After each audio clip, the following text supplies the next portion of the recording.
dalam pengawasan. Sepertinya kehidupan asmara Saka dan Stella sedang dalam fase terbaik. Karena sekarang pria itu baru saja berpamitan untuk berangkat ke kantor. "Kamu yakin ingin ke kantor?"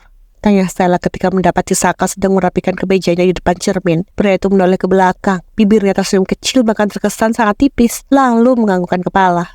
"Ada apa? Kamu tidak bisa jauh dari saya?" Pria itu kembali bertanya. Dia berbalik lagi dan menatap pantulan dirinya di depan cermin. Sambil menarik nafas, dia mendekati pria itu dan terus memperhatikannya. Bukan karena tidak bisa jauh, hanya saja Saka belum pulih. "Bukankah kata dokter kamu harus istirahat dulu? Kamu hanya libur 1 hari. Saka berbalik, dia menatap kekasihnya itu yang tampak cemas akan keadaan dirinya. Lalu, dengan tiba-tiba dia merangkul pinggul Stella dan menarik tubuh wanita itu agar mendekat padanya. "Apa kamu begitu mencintai saya? Sampai tidak bisa menjauh sebentar, Jemari panjangnya memulai pipi Stella, mengusap dengan lembut dan berakhir ke bagian bibir. Saka sendiri tidak tahu kenapa bibir muli itu selalu saja berhasil mengalihkan fokusnya. Ada saja bagian dari diri Stella yang membuatnya sangat tergila-gila. "Bukan itu, tapi kamu belum pulih. Badanmu juga masih sedikit hangat." Saka tersenyum kecil seperti senyum sinis yang mampu menjatuhkan mental seorang. Namun sepertinya Stella sudah sangat terbiasa dengan hal itu. Karena Saka memang suka sekali tersenyum sinis, lebih tepatnya tersenyum miring. Jika orang baru pertama kali bertemu dengannya, pasti akan merasa kalau Saka itu angkuh. Ya, walaupun pada kenyataan memang seperti itu. Sebenarnya Saka ingin istirahat, tapi sebagai seorang CEO dan calon pemimpin perusahaan besar, dia tidak akan memiliki waktu untuk istirahat. Banyak orang yang bergantung dengan perusahaan, jadi saya tidak memiliki waktu untuk istirahat. Dia melepas rangkulan dari pinggul Stella, lalu berbalik dan meraih tas ranselnya. Jujur ingin sekali dia mengambil beberapa hari cuti menghabiskan waktu bersama Stella. Tapi tampaknya untuk sekarang dia belum bisa melakukan hal itu. Dan suatu saat nanti dia akan mengajak Stella berkeliling dunia. Itu sebabnya saya minta Brans mencarikan Luna agar ketika saya tidak ada kamu tetap aman. Seketika hati Stella merasa meleleh. Dia menatap punggung kokoh pria itu yang masih membelakanginya. Sebesar itukah perasaannya untuk Stella? Sampai melakukan banyak hal dan tentu saja yang terbaik. "Nanti saya akan pulang terlambat, jangan tunggu saya." Tiba-tiba Stella memeluknya dari belakang. Hal spontan itu langsung membuat Saka terkejut.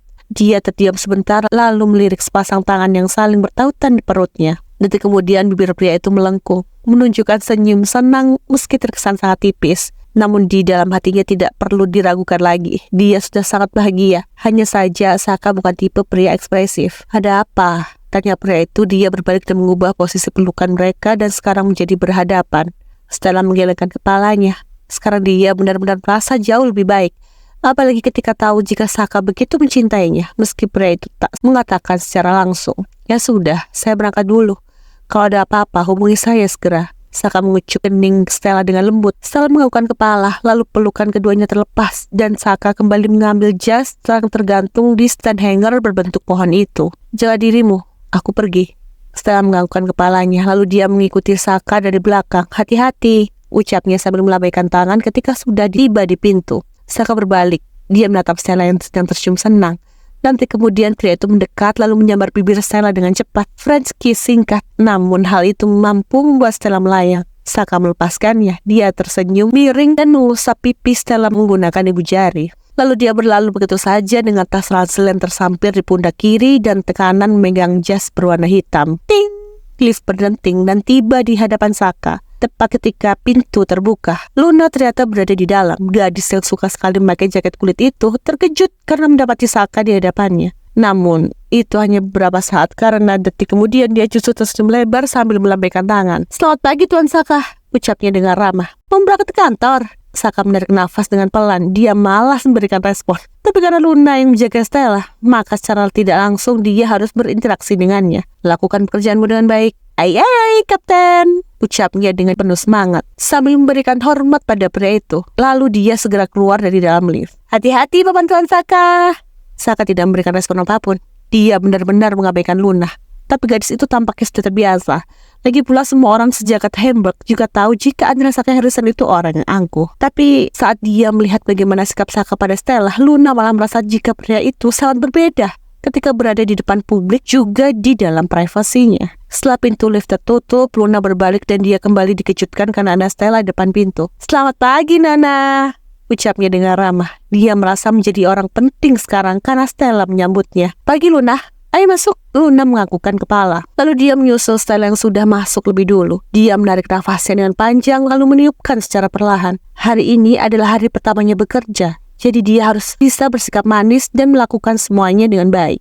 Jika tidak, pasti Paman Brans akan mengomelinya selama 7 hari 7 malam.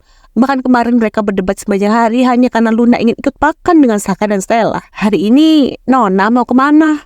Stella menoleh ke belakang sebentar lalu tersenyum kecil dan kembali melanjutkan langkah kakinya. Dia berhenti di dapur, tepatnya meja pantry. Lalu menarik sebuah kursi dan berduduk. Duduklah Luna. Stella mempersilahkan gadis itu, tapi Luna menggelengkan kepala. Tidak Nona, saya berdiri saja.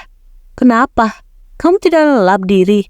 Tidak apa-apa, daripada Paman Brans mengamuk nanti. Dia tertawa kecil dan membuat Stella semakin merasa gemas. Tidak ada Brans di sini. Untuk apa kamu takut? Oh iya, benar juga. Luna terkikik. Untuk apa dia takut pada Brans? Pria itu tidak berada di sini. Stella menggelengkan kepalanya lalu menatap cangkir keramik berwarna putih glossy di hadapan gadis itu. Temani saya minum teh. Luna menganggukkan kepalanya. Baru saja dia menarik kursi dan hendak duduk. Tiba-tiba ponselnya berbunyi dan mau tidak mau dia harus menjawabnya. Bola mata yang melalak ketika menyadari siapa yang menghubunginya. Paman Brans, gumamnya dengan pelan lalu mengarahkan ponsel ke telinganya. Ingat peraturan tertulis yang sudah kau baca. Jangan melanggarnya gadis kecil. Ucap pria itu di seberang sana sampai membuat Luna mendadak seperti orang bodoh. Panggilan itu terputus dan detik kemudian terlihat wajah melongo Luna. Bisa-bisanya Brans tahu jika dia ingin duduk.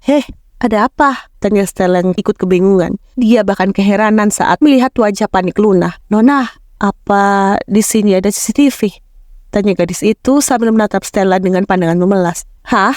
Karena pertanyaan itu juga menimbulkan kepanikan untuknya. Jadi, selama ini ada CCTV yang selalu mengawasi semua yang dilakukan Stella? Astaga, tidak. Dia harus menanyakan hal ini pada Saka.